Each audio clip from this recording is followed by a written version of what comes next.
اگر میں آپ سے کہوں مرزا غلام احمد قادیانی کے بارے میں جو سچ ہے اس کے اپنے سگے بیٹے نے اپنی کتاب میں لکھا ہے. جی ہاں, مرزا غلام احمد قادیانی کے اپنے بیٹے نے اپنے باپ کو جھوٹا قرار دیا ہے. کس طرح؟ یہ کوئی الزام نہیں ہے, یہ ہمارے منہ کی بات نہیں ہے. ہم آپ کو ان کی کتاب کے اندر سے وہ حوالے دکھائیں گے جن سے ثابت ہوگا کہ مرزا غلام احمد قادیانی صاحب جھوٹے ہیں.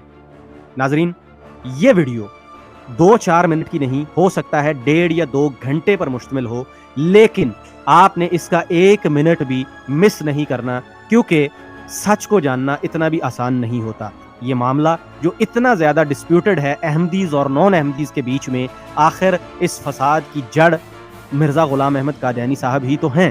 اگر ہم ان کی شخصیت کو سمجھ لیتے ہیں کہ وہ کتنے سچے تھے تو یہ سارا معاملہ ہی حل ہو جاتا ہے, بغیر گالی گلوچ, بغیر کسی الزام تراشی کے. اپنی کتابوں